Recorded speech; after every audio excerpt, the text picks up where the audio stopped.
When emergency first responders were overwhelmed by Los Angeles County's most destructive fire yet, a band of surfers, along with their neighbors and friends, stepped up to defend their home turf in Malibu. Their devotion to home drove them to show up for their community during the fire and for years afterward. And now, a model they call the Community Brigade program could change everything, leading to more lives and more homes saved during the increasing wildfires across not just California, but the world. Join reporter Adriana Cargill from KCRW, NPR's All Things Considered, Crooked Media, and more, as she investigates a wildfire story that is not depressing, but is, in fact, a clear hope for the future. Listen now to Sandcastles, an award-winning podcast about home, how we create it, and why we fight so hard for it.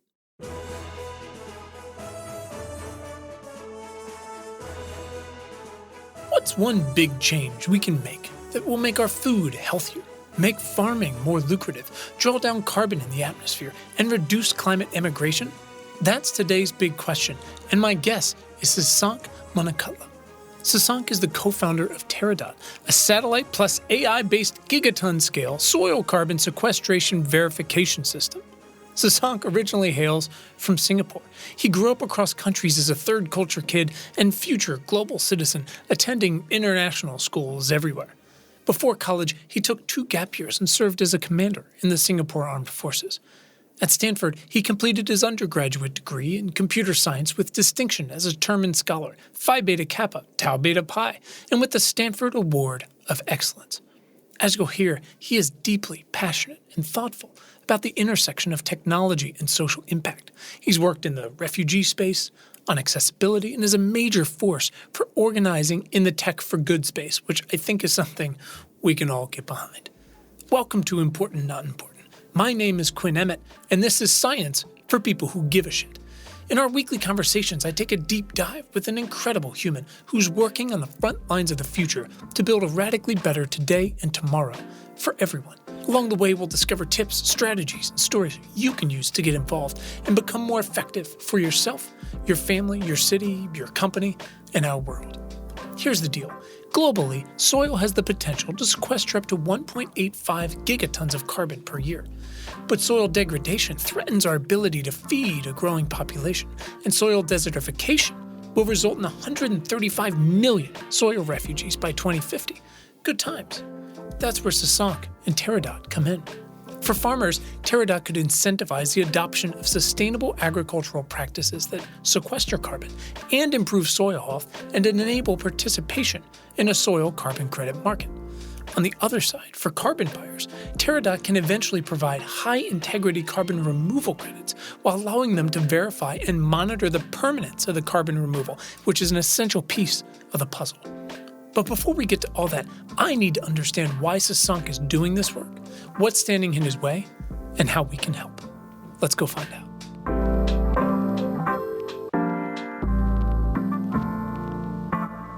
Sasankh, welcome to the show. Yeah, thank you so much for having me, Quinn. Absolutely. We like to start with one important question, sort of sets the tone, which is, Sasankh, why are you vital to the survival of the species? And I encourage you to be bold and honest. That's a very deep question. I obviously want to be very humble here. I think we all have an important role to play in ensuring we all survive and continue as a species. But I'd say my kind of way of doing that and focus has been kind of using the computer science skills I have and I've developed over college, so really tech skills, and kind of applying them now to climate. I've worked in a lot of different social impact spaces, but my main focus for the past few years has now been climate, and within that specifically now, scaling regenerative agriculture. So I'd say that's kind of the main mission that I'm working on right now, and I'd say that's kind of my way of contributing to ensuring we continue as a species, but also protect our planet, restore the health of our planet. It's a question I came up with a long time ago, and it's ridiculous. I realize that. Probably a question you haven't heard before. It is ridiculous. It is provocative, and most people either cackle at me or they go, I'm not. But then we usually get something kind of profound, which is like, you are here, both on the show and on the planet for some sort of reason to do something. And you have already had such a journey and found your way to something that is super interesting and compelling and truly, like, metaphorically at the root of everything we need to do. But I want to take a quick sort of step back before we get into exactly what you're working on or your journey and all this, one specific thing that kind of stuck out to me, and obviously Stanford, where you went to school and where I went to school, Colgate, very different schools. Mine's much more sort of liberal arts focused, but knowing again through my wife and other friends who've been to Stanford, it's not just specifically like super tech heavy. You can ask some really interesting questions there. And I saw, it was an interview or a piece, you talked a little bit about a class you took called Dare to Care. Is that right? Compassionate Design? Yeah. I remember sort of reading, this is going to date me a lot, but like reading the class booklet, which was printed on paper about different classes. And Colgate had the weirdest shit too. It was like gods and monsters or this and this. And you're like, how is this applicable to the real life? But they were always so compelling to me. I was like, I want to be involved in whatever this is. I want to have those discussions. What was it about that class? Was it a professor? Was it class description? Whatever it was that made you want to do it? And then how is that applicable to sort of the journey you've gone on since? I'll start with the class, and then I think with the journey, I might go back a bit behind that. And then I think the class fits into the journey kind of neatly with the rest of the story. But the class Dare to Care is really compassionate design and designing for people who are disabled in various ways. And the format of the class is each week we'd have someone come in with a different disability. This can be someone, who's blind, for example. This can be someone who, might struggle with certain cognitive tasks. And the goal of the class really was for us to really talk to people with different disabilities, really understand, what they struggle with in their daily life and try to design solutions for them to help them. And each week was kind of doing that in a different way. And I think for me, it was really powerful in just building up empathy for people like me who might be fully abled in different ways. We might not always think of people who have different disabilities. And to me, I found that process just so humbling and trying to think of a solution that could really help them. But also maybe sometimes I think the important thing in designing for disability is you kind of end up with more compelling solutions that can help everyone. I think a classic example of this is like closed caption technology, which was initially developed for people, who might have had hearing difficulties or have had issues with consuming media in various forms. And now closed caption technology, I would argue today benefits kind of the whole segment of the population. So to me, just that idea of designing in a very thoughtful and inclusive way was incredibly powerful and really shaped a lot of the other things I did where, for example, at an internship 2 summers later, I worked on designing technology that helps people who are dyslexic write more easily. So I think that's a way that has inspired me. And now in all my endeavors, I kind of bring that thoughtful, inclusive design perspective to everything I do. It's so interesting to me because, and thank you for sharing that, it's obviously a really specific class, but like you said, it is so intentional because it does end up affecting your worldview in such a comprehensive way. I guess, did you come at it more from like a humanitarian side, or did you come at it more of a technical side? Like, I want to learn how to incorporate this into my technical repertoire, my design, or was it something different? I would actually say both. So I think on the humanitarian side, I've done a lot of social service in high school, working with a lot of different groups and populations. Again, some of the people I worked with had various disabilities in high school. And then the summer before, actually, and through my first year of college, I was working a lot in the refugee space and really thinking about, how can we be inclusive in our design? So I was really seeing the humanitarian aspects with the prior work I'd done, but technically I was also curious on how do we actually be thoughtful in our design system and what are the design processes we can use to actually build solutions that are inclusive. So I would actually say, I think my story is always trying to tie social impact and technical advances together. And this class was just another curious way. And I feel so grateful to have taken it in my second year, right at the start of my second year of college. And that's where I'm again, very grateful for the Stanford opportunity. In addition to all the technical advances, as you described, there's an opportunity to do courses across a lot of disciplines. And I think one way or another, those have shaped kind of my interests and how I think about the world very positively. So your background is so varied. It's really cool. So correct me everywhere I'm wrong or add anything here. But from what I was able to gather, you organized India's first hackathon for high school kids, seemingly built a new social network. You served a little bit in the military in Singapore, worked on language tech for refugees, which is super cool. Worked your way up through the CS social good program, which I've heard a lot about in the past from other folks. Worked on catalyzing fossil fuel infrastructure with satellites. How did you end up getting to soil after all of that? Was there some sort of inclination along the way? Was it the satellite part and then the soil? Take me through that. First of all, I think I'll go back to my journey as a kid. I was actually always very interested and excited about climate. I think when I started thinking more critically about it I was around 8 or 9 when Inconvenient Truth came out, the movie, and that really jolted me into action and made me think more concrete about my personal actions, but also how the actions around me. So did a lot of social service related stuff through high school, things like organizing recycling for e-waste, for example, in my local community. There's a lot of batteries that are disposed often, for example. So was always really thinking about climate at the back of my head and trying to take actions in my own life to work towards climate, but maybe didn't necessarily see professional paths or concrete ways that I could do more serious work. So kind of viewed it as something in my personal life and endeavors that I would do. Also being from Singapore, that's my home country and where I'm originally from. And then I moved around a bit. Singapore also just its transformation from this small city state that maybe was very dirty when it started, unclean, and now is like super eco-friendly, super sustainable in the way it's developed, and having this amazing transformation story and seeing that happen with Singapore. By the time I was born, most of that had been done, but having heard that and just witnessed all of that from, elders and other folks, it was very inspiring. So I was always very excited and passionate about climate. Maybe had never done more formal work in this space. And then I got to, during my 2 years of military services, you'd identified, I'd spent a lot of time kind of in the outdoors and kind of grew a further appreciation of just, nature and all its beauty, which maybe I hadn't done as much before, just being out there in the jungles and whatnot. Finally got to college, was working a lot in the tech and social impact space, and saw that everything is kind of connected to climate. In my first year, I worked a lot in the refugee space, as you identified, and I saw kind of also the impact on climate on refugees as well, and how that problem is exacerbated. Worked in the accessibility space, as you identified, and also saw overlaps there. Was involved in CS for social good, so kind of was organizing these different projects, as well as kind of seeing ways maybe I could get my skills more involved. And I think the main turning point actually came the winter quarter, so at the middle point of my sophomore year in 2020, when I joined the Stanford ML group, and they have an AI for climate change research division, like a specific boot camp that you join. And the whole idea is trying to use the artificial intelligence skills that you've developed and use them to kind of work on a climate problem. So the problem I worked on was using satellite imagery to map all the oil and gas infrastructure around the world. Oil and gas infrastructure, of course, is a huge source of methane emissions. And I very much came into that space with the technical skills. But as I was working through that project, which was fascinating technically, I realized that I'm actually very curious about the climate knowledge piece of things. So I started to take a few courses in Earth systems, in climate, which Stanford has great resources for. And I feel grateful to have had this space too in my academic schedule to squeeze those in too as a CS major. And as I started to do that, I got more interested in kind of thinking about, what problems can things like satellite imagery and AI be helpful with in climate, and kind of worked through that and worked on various projects again, started to get more involved with kind of the nature aspects of things. Did a class where, for example, I focused on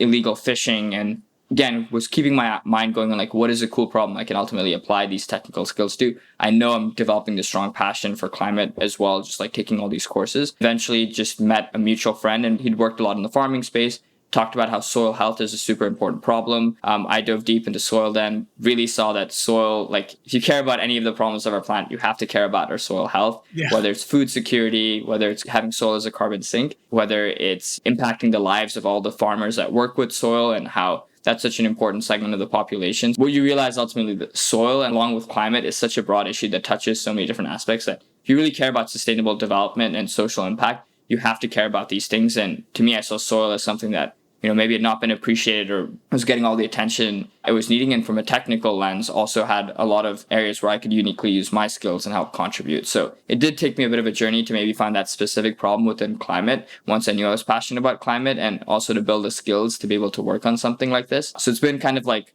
I'd say both a random walk, but a walk always inspired by passion and social impact. But it ultimately led me to soil, and it's been what I've been working on for the past year with a couple friends. I love it. Thank you for sharing that so succinctly. You can pick anything from soil to particulate pollution off of tires to, any of these different things. And it's easy from the outside to see it as a niche, right? And very specific. But at the same time, soil underlies everything we've ever done, and hopefully everything we will do, from finding ways to feed ourselves more efficiently to storing carbon, right? Better and more prolifically. I've had this sort of thing I haven't been able to shake for quite a while. And I don't know, with all the different problems of higher education, so many pros, so many cons, how this could be focused this way at the undergrad level. But you talked about, how do I take these technical things I'm interested in, I'm making myself more skilled at? What's a problem I can focus them on? It's one thing to have political science majors and CS majors and history majors, all of which are really important. And part of what we focus on here is, again, these sort of huge systemic problems, and how do we view them as those and affecting people, to also opportunities to make something better, right? Be inclined towards action. It seems like it would be so much more productive and alluring to, young students or wannabe students to focus these things instead of, I'm a political science major, I'm a CS major, whatever it might be, and say, what is the system or opportunity that you're working on, and what are all the different things to take underneath that? So where is the major on deforestation? Where is the major on soil, right? Where is the major on fungal disease or whatever it might be? And then what's the history classes you have to take underneath? What are the economic classes you have to take? What are the AI or CS classes you have to take underneath, so that you're really focused on something practical, but at the same time building in all the hard science and the soft science, which kind of drives me crazy, underneath, so you have the fullest grasp of this thing. Because it does seem like there's so many folks like you who are so thoughtful and intentional about checking a lot of those boxes along the way. But at the same time, I think we see again and again a lot of folks starting, for instance, random tech company without the Ian Malcolm to go, your scientists never thought about whether they should, right? Who's the person who's saying, like, hold on a minute, who's this going to affect and who's going to profit from this question? It seems like that would be so interesting, right? And I wonder if that's something that would have appealed to you. It almost seems like you tried to design it that way yourself with everything you did. I think there's like pros and cons. And I think the way I describe it is, I think the advantages, I've kind of like tried to carve that on for my own, where like at different points in my academic journey, whenever I felt very strongly about a topic or something, I very much am someone who's excited by kind of having a problem to solve and then trying to learn everything you need to be able to solve that problem. So in the case of like soil, for example, I did not have any background in soil. So I started, sitting in on soil science courses at Stanford. So I think for me, I really like that way of learning, where like you pick a problem and you try to like, pick all the courses that you can, and, you be a bit creative and get them to fit different requirements for your major. And sometimes you need to put petitions in for things and say, hey, actually count this course. It does serve this learning objective. And that's another way, just like the place I've gone to school, super, super lucky that they're often very flexible and understanding of, making exceptions to the course plan.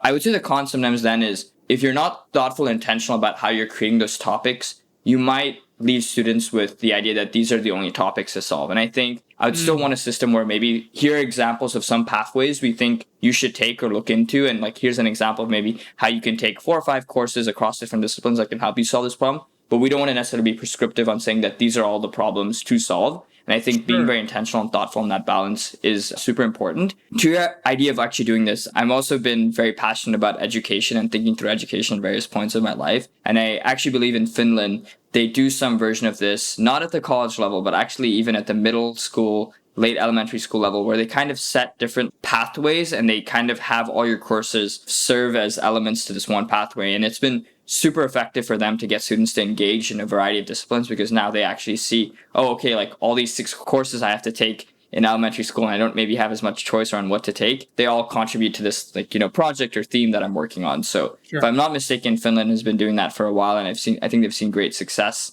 in that space. I'm absolutely for it. And I think it's really important that we build education systems that encourage students to be interdisciplinary and encourage students to see the connections between things. And I think that's a combination of leaving students to their own and kind of encouraging them to do that, but also showing some maybe pathways or having them get a taste of that at least once, where it's maybe a bit more organized for them, and then giving them the freedom to kind of carve that out for their own. Yeah, I think you're right. I mean, it's certainly not on any one of us. None of us have the comprehensive lived experience to say, here's the 5 problems that matter, right? It's not true. I mean, we only cover 5 or 6 verticals. Within each of those is 7,000 different problems, and hunger can be very different in the U.S. than it is in sub-Saharan Africa or whatever it might be, or Singapore 20 years ago, whatever it might be, how much has changed there.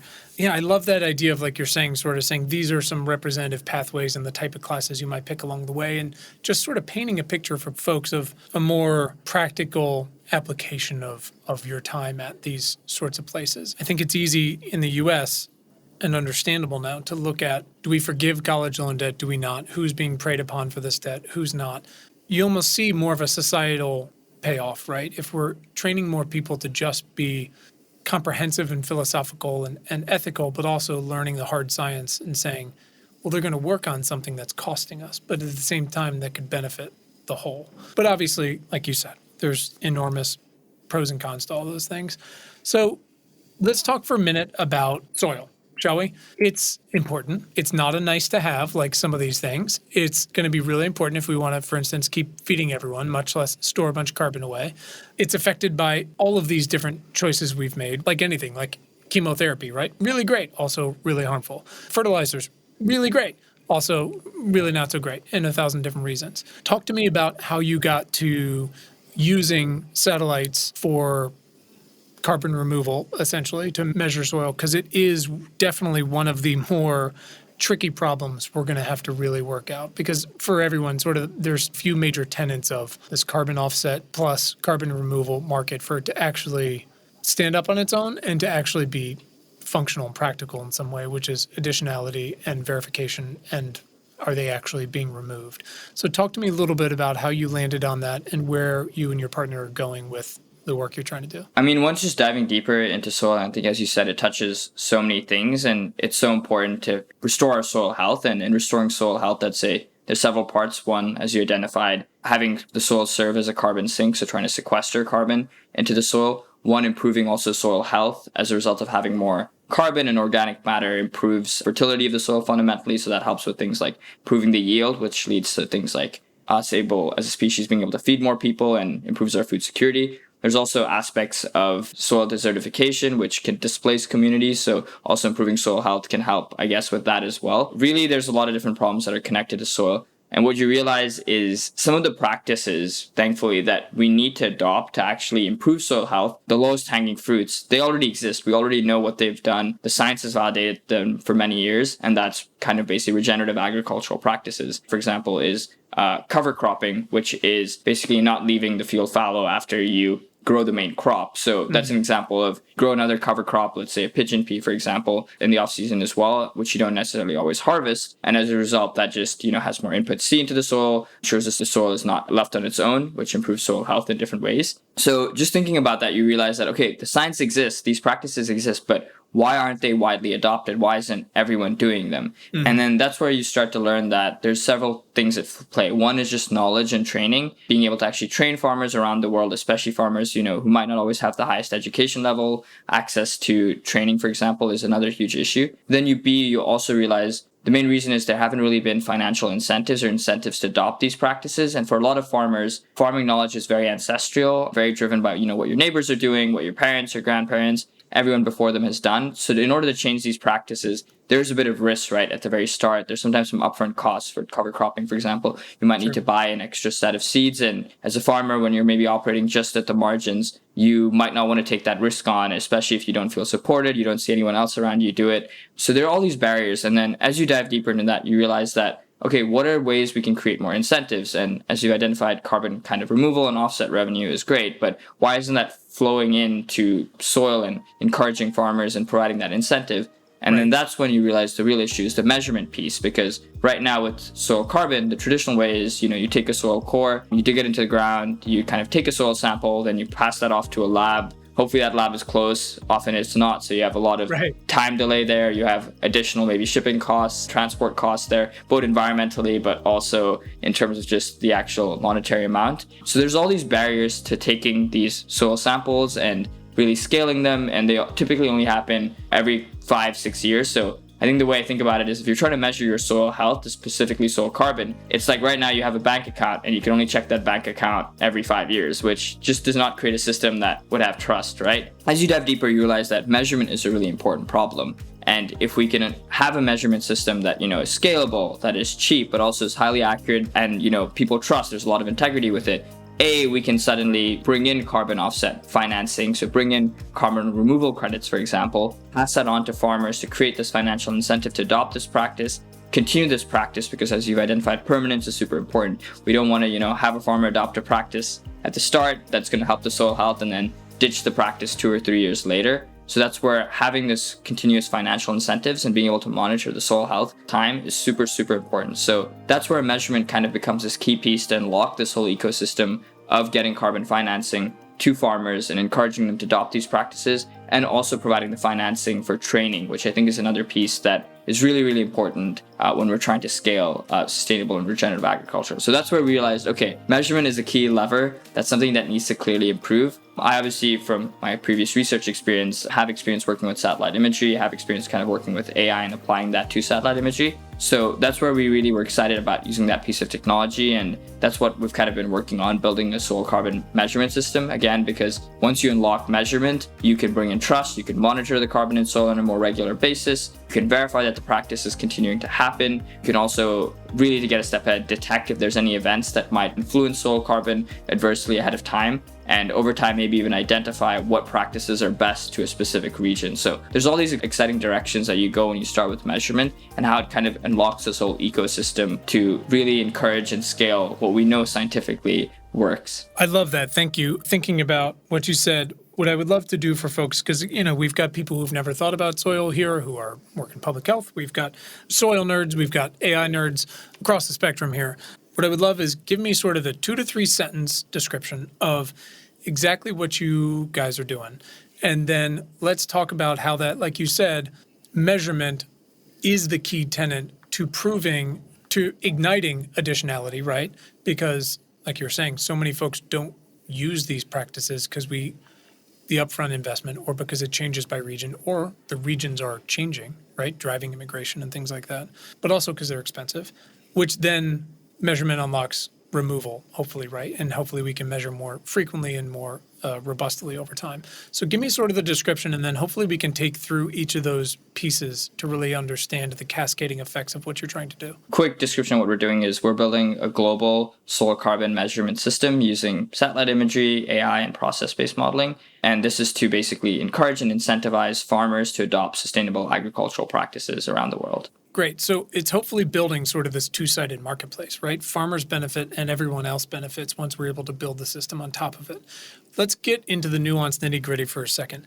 How the hell do you measure carbon in soil with a satellite? Talk to me like I'm a very small child here. Firstly, with satellite imagery, it's important to think that it's not just like the visible spectrum, but it's really, remote sensing is a more technical word for it, which is it's the entire electromagnetic spectrum. So really having bands across the different electromagnetic spectrums. And what you can do with that is you can measure a lot of properties of the soil. You can measure a lot of physical properties. For example, you can measure how much yield there is, how much, residues left in the soil, things like that. So it's really identifying a lot of the inputs that could affect soil health using remote sensing and using the entire spectrum of the electromagnetic bands. And then it's using artificial intelligence, so just basically training a computer, training models to be able to identify these patterns and these signatures from this data that will correlate with soil health. And then it's finally feeding all of this into a process-based model that simulates kind of the biogeochemistry of the soil. So these process-based models have been around for a while, but typically they're manually configured and it's a whole process to kind of work through them. So it's kind of improving the inputs to them as well as optimizing those models to be able to estimate and measure the carbon in soil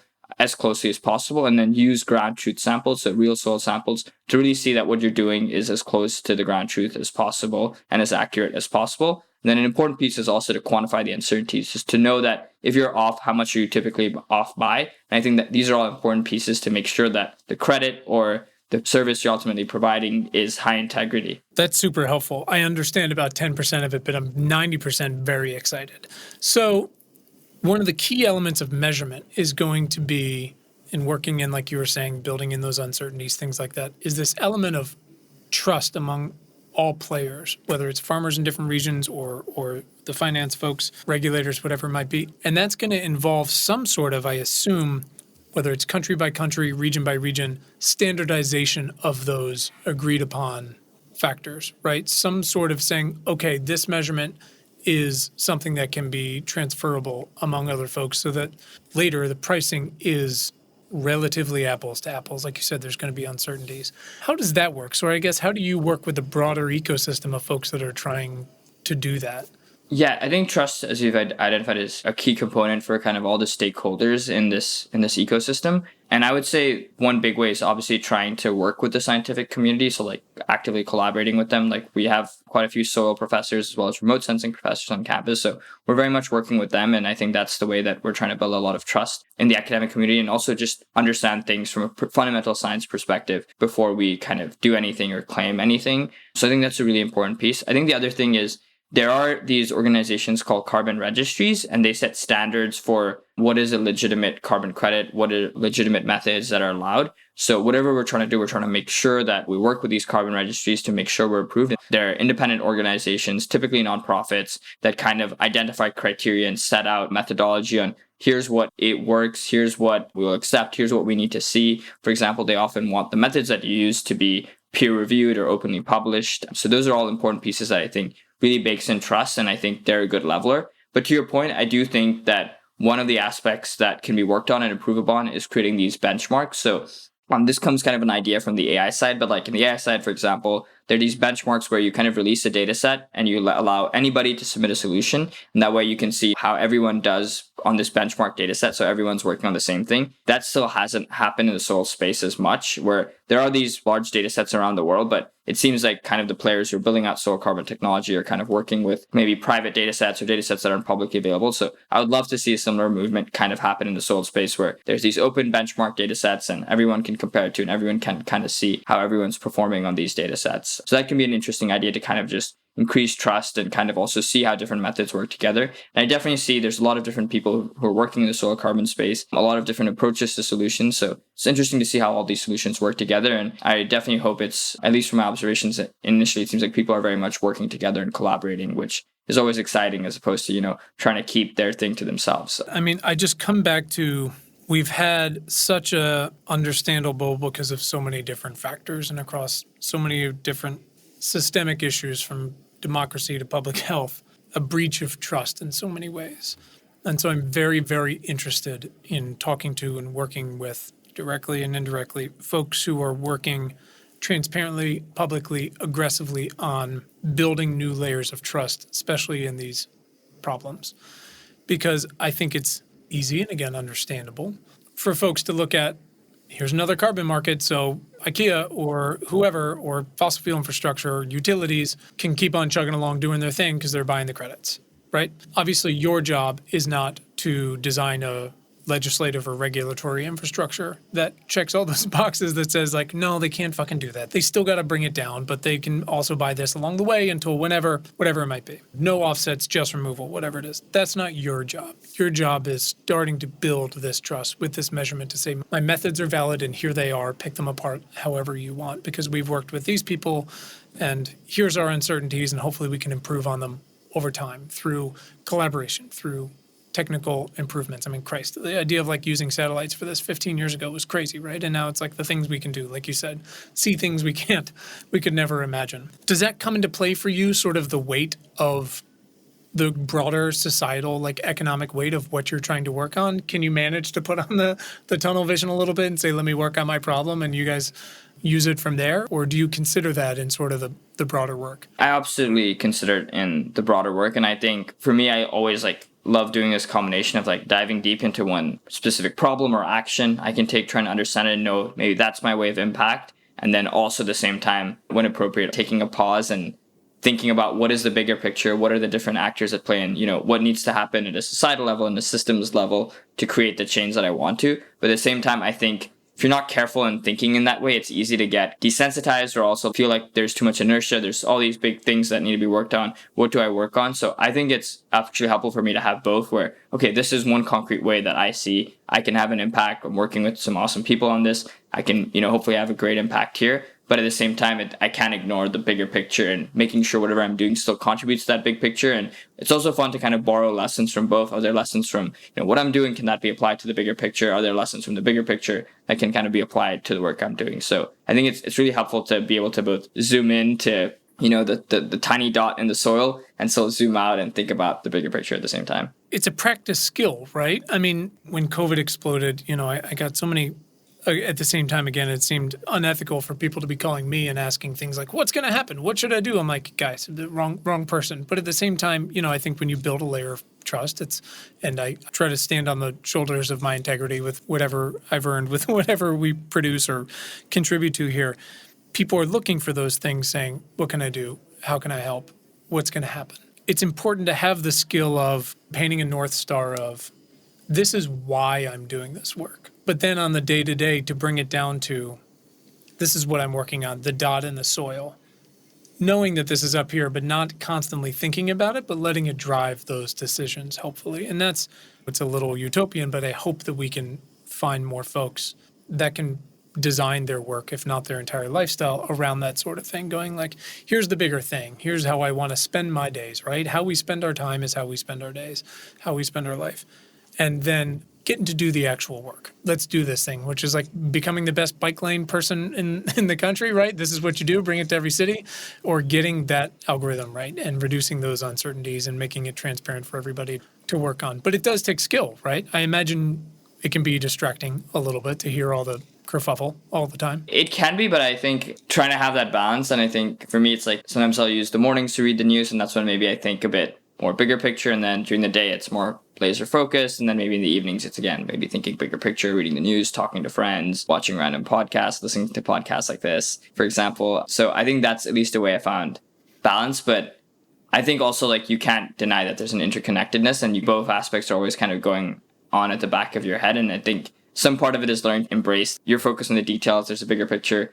The bigger picture sometimes will dominate at the back of your head. So it is, I think, also something you get used to, like learning to kind of balance both sides of the equation, really. So I want to talk through just briefly, and I feel like one can get nerdier than the other. You know, these other sort of tenets, once, let's say you check the measurement box, everyone goes, great, Sasankh solved it. Congratulations. Great, we can measure all the time, and it's agreed upon.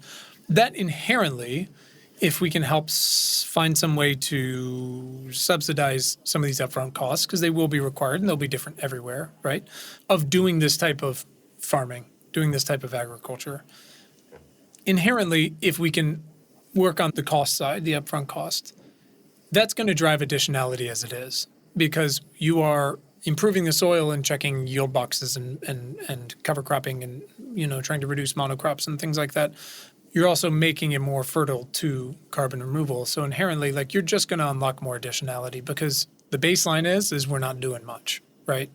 Talk to me about the removal part. How have you gotten to, or how do you eventually get to the part where you say, like, we're going to measure it with our global satellites over this period of time to really say it's maybe not permanent, but this is the time frame you're sort of paying for, so that we can finally build that marketplace? What does removal, I guess, really look like, and how do you get there? And part of improving the soil health with these different practices, you start to sequester carbon in soil. So actually the baseline isn't just things stay the same, but with the current practices we're doing, we're actually leaking out CO2. So it's actually doing nothing is actually like contributing CO2 back up. So doing nothing is really bad in that sense. So you're not only are you making it just equal, but you're actively drawing down carbon. And by monitoring kind of the soil health, we can see over time that, you know, this increases. And for a lot of soils in the world, you can easily sequester even 1 to 2 tons of CO2 per year. And that already is a lot when you're looking at a per hectare basis. So as you monitor that over time, you're able to show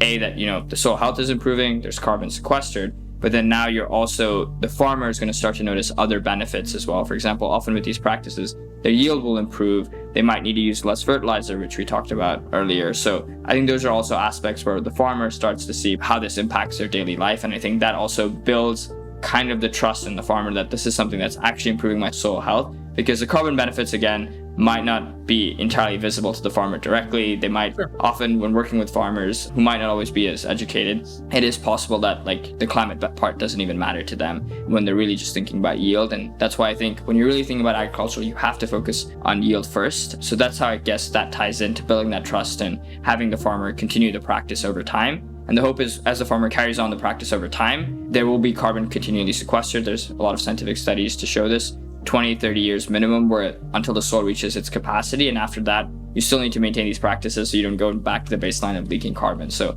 that's where it is super important to have these practices start, but also continue. I appreciated the way you mentioned that some farmers either might not be educated on this, and I mean, why would they have time to? You know, farming is difficult enough in this changing world, and the margins are negligible, if anything. But it gets to a really interesting point, which is, you know, I had a fellow on the show a couple months ago, John Semmelhack, and he's sort of among the vanguard of home electrification folks in the US. They do entire home audits, but also induction stoves and air leakage and insulation, and EV chargers, whatever it might be, heat pumps. And their whole thing is they don't market it as like, you have to do this for climate change, or you should do this for climate change. Their company's called the Comfort Squad, because their whole point is your living room shouldn't be 20 degrees colder than the rest of the house. We can make it more comfortable, and we can reduce your bills. And it turns out that's actually the stuff that people generally care about the most. That's their baseline. And there's a segment of people, and it's a growing segment of people who give a shit, who will do more, who will put panels at least on their roof to drive their additionality, to do that marginal improvement, and hopefully that catches on. But it's always important, again, coming back to the politics side and the sociological side, to understand that we can drive this work and this change and normalize it often better when we don't bring up climate change, right? Or when we just appeal to what are they dealing with right now, and how can payments from a future carbon market just be sort of icing on the cake? Because at the least, they're getting better yields, right? Yeah. On that note, people come to us and say, what can I do? People go to everybody, what can I do? I like to frame it as, what can we do? And one of the things I think about is it's easy, it's super practical to understand and frame it as climate change is air you breathe, it's the water you drink, it's the heat on your back if you're in a red line neighborhood or you're in India or whatever it might be. It's the storms that are probably going to threaten your home more often, or the everyday sea level rise, or the drought, right? You're much more likely to already connect with and probably do something about the effects you're feeling locally. And that's where you're going to see the most rapid, frankly, and the most specific change. You have worked and lived just about everywhere. You have spent time, like you said, in the military, out in nature, which is something maybe you didn't do as much time before. And now you're here and you're working on satellites up there to dig down into the ground. How do you understand the need to get other folks? And again, I understand that evangelizing people and organizing isn't your business, but how do you feel like we can help people start with the things they can feel and then transfer that to other places? How do you think we can help people be more effective on a global spectrum? I would say actually organizing is some of the things I do with like things like CSP Social Good, and like trying to get students and these communities involved in working on important social impact problems. I always think like it's important to go local, national, global, and be cognizant of that there's slight differences in each of those contexts, but that there's lessons from each that can apply. Sometimes it is the lesson from your local community. Maybe your local community is doing something super well or not doing something so well, and taking the lesson from that and maybe trying to apply that nationally or globally. And sometimes it's a learning from another country or another environment or another context that you've seen something very unique happen, and then driving that back to, your own local community. So I always try to think of those three kind of tenets and making sure you're being mindful and thoughtful. And I very much agree with what you outlined, which is this idea of being a global citizen. And for maybe me, it comes a little bit more naturally, having lived in kind of different countries and kind of worked in different places. But I also think for a lot of people today, there's that chance just with how interconnected we are and how I would say we have a lot of understanding of different parts of the world in a way that maybe we didn't before, that there's that opportunity to be a global citizen, to lead with both humility and empathy. I think that is also super important. And I think another thing I think about is very much using your skills and whatever skills you think you have that you can leverage for different opportunities. In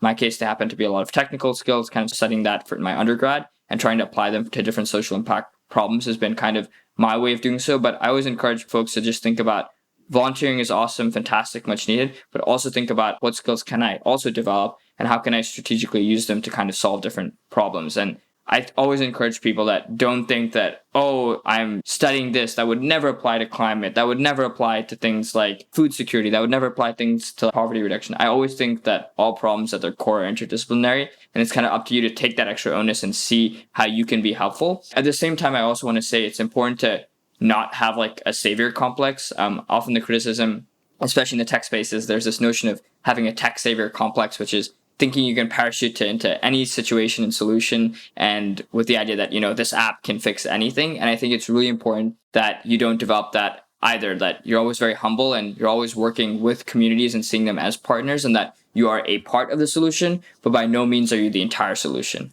Yeah, I think that's helpful. I mean, that's why I try to think about it as like, what can we do? I mean, your solar panels, your EV, your satellite is not going to solve this thing. It requires all of us, but more importantly, it does require all of us in the sense that like someone like yourself or me who have had an incredibly privileged life but lived a bunch of places, like don't have nearly the lived experience to understand why certain people want to do the work they want to do that's going to help and check one of those boxes or contribute to checking it, or why they're not. You look at all the folks who didn't leave when Hurricane Ian was coming, right? A bunch of warning, and then it shifts, and then they don't leave, and that's either because they can't afford to, they're tied into some mortgage, or because they don't want to, because that is their sense of place, right? How long have those folks been there? And it's important to them to, quote unquote, ride it out. And I think we really have to operate with empathy on those fronts, right? To understand why people want to do those things. So I guess when it really comes down to, like, besides your skills and your interest in the tech side and all the different ways you've worked on the different technical elements and your social organizing within all the programs and the CS program and all that. Like, what itch does this scratch to you? Why do you have to do this work? That's a great question. I think I've always started with what local actions can I take, like starting very small. And throughout my life, what I've seen is as I've started with these small actions, I've always gotten the itch that, okay, if I've like found something, or maybe I've been able to do something that improves my life or the people, the lives around me, is there a way I can scale that? Is there a way I can share that? And if I can be helpful to other people, the idea of service runs very innate to me just from all my experiences between doing social service very early on throughout schooling, serving in the military in Singapore, all the work I've been doing during college. That just this idea of being in service to people, I think is something that's very important to me and it's kind of a core value. And there's ways I can use my skills and, have an impact on the world. I think that is just exciting, very deeply fulfilling. I also feel like in one sense, part of me has a moral responsibility and just that I feel like I've enjoyed so many things in my life, whether it's, being able to enjoy nature, and I would love for future generations to be able to do that and be able to pay all that forward. So I think there's a part of me that also feels a deep responsibility that with the skills and the experiences I've been, very privileged and very grateful to have received, that also comes with the responsibility to try to use those experiences and skills to pay things forward. Well, I love that. Thank you for sharing that. Before we get to sort of the action steps thing, and we've kind of covered that, but I want to just make a succinct list. One last important question I read somewhere, and I tend to go a little deep on these things, whether it's the technical side or the person, whoever it is, but there was I think a Facebook post from a 2014 Harvard Model UN thing, and it described you as a Lakers fan. Could you explain to people how you could justify being a Lakers fan just before we get out of here? I'm a huge basketball fan. I appreciate you digging deep. I'm a massive basketball fan and grew up watching Kobe Bryant a lot, so was always a big Kobe fan, and as a result became a Lakers fan as well. It sounds crazy because I grew up completely outside of the US, grew up as far as from LA as you can imagine, but there was just something about Kobe that I think always excited me a lot, watching him play, watching him also grow in terms of as a character and how he became more of a team player, how he got more of his teammates on board. I thought that personal journey was very exciting to see too. And also lastly, just the idea of the Mamba mentality and applying that intense obsession and detail-oriented nature to anything you do. I know as many people might not know, is beyond being a basketball player, Kobe evolved to other disciplines as well. He ended up winning an Oscar for kind of a short animated film he made. He started to become a venture capitalist as well and was, made an early investment in body armor, for example. So just seeing that intense detail nature and being able to apply that to anything you do, I think has always been very inspirational. So that's kind of how I became a big Kobe fan growing up, playing basketball, watching him play, and then kind of transitioning into a Lakers fan. And I do like to think that despite being so far removed from Los Angeles, at least growing up, that I did stick through all the tough times that the Lakers have had over the years. So I do consider myself a bit of a day one fan rather than a convenient fan. I like that. My criticism, it wasn't criticism, it was open questioning, is less about sort of the geographical remove. I mean, I'm ancient and grew up in the Michael Jordan era where like Michael Jordan, Michael Jackson, like two biggest people on the planet. Like there's no doubt the NBA and of course teams like Lakers, I mean, not the Knicks, but the Bulls before the Lakers and then the Lakers before them just have a reach that's like nothing else, right? It's incredible. So it's more that. It's more just like, how could you possibly be a Lakers fan? I'm only half kidding. I spent 15 years in Los Angeles and I went the other way against LA teams, I guess. But I get it. I mean, there's so many pros and cons to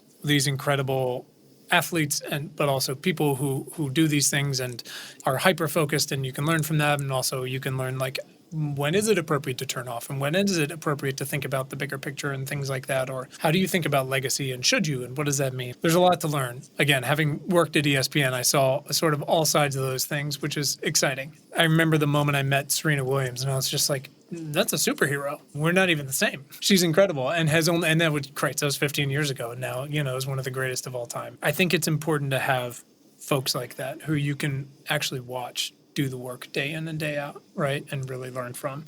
So thank you for sharing that with me. I hope that wasn't too provocative. So let's sum up these action steps before I give you the last little question. Then I'm going to get you out of here to get back to your satellites. Let's really get specific. What are specific ways that folks can either get involved to support your mission or just in general, I guess, apply themselves in the different ways we've talked about through education or social good or how they spend their time from your perspective? I can think of various ways. First, on climate itself being more generally, I think just reading a book on climate, just getting like a primer is super helpful. 2 books I remember, and I'll bring them up because they're on my bookshelf. I always keep them here. One is How to Avoid a Climate Disaster by Bill Gates, and The other is Speed and Scale by John Doerr and Ryan Pancha-Dursim.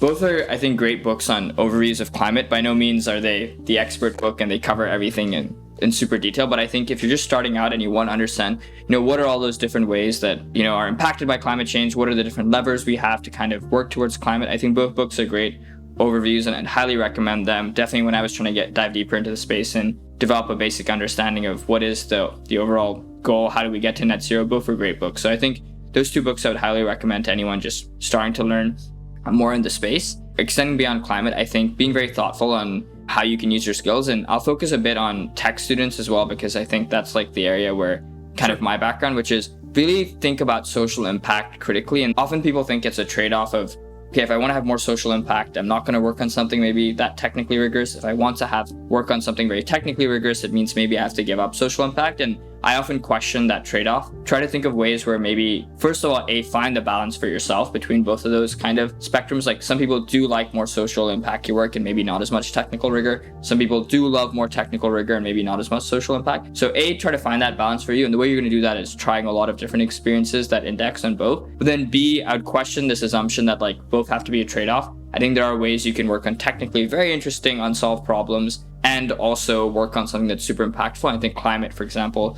a lot of problems in climate change, I think fit that category. So I'd encourage people, to really think about that.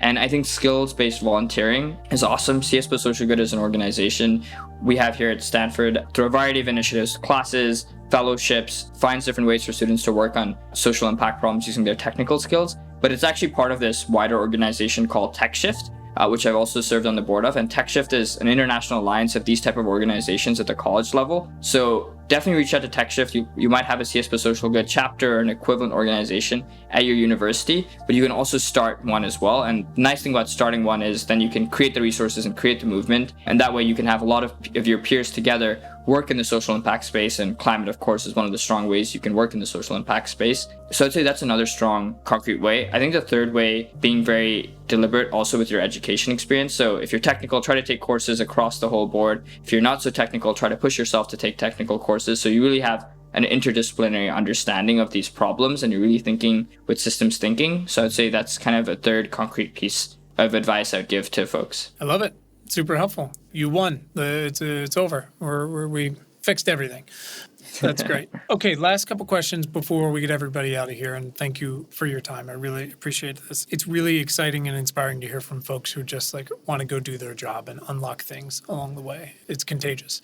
You alluded to this a little bit, but I wonder if you have a specific answer. When was the first time in your life when you realized you had the power of change or the power to really do something meaningful? And again, it could have been high school, before high school, could have been 2 weeks ago, the first time when you were like, oh, I moved the needle on something, however small that might have been. It's a super simple example, but I would say towards the elementary school, it was a very small thing, but I represented my class kind of for the elementary version of student council. It was very basic, but I was just representing my class of 20, 30 students and, advocating on their behalf on things like, we should have longer recess times or we should have longer lunch breaks so we can, have the time to play more, things like that. It was super simple, but then itself I realized I kind of have this ability, if I put myself to it, to change things and try to improve things. And I want to see where I can go with. And that was such a super small example, but I think for me, that's the first real time where I'm there are things I can change in the world and let me continue to try to do that and, see at what point I hit a stopping block. And you do hit many stopping blocks around the way,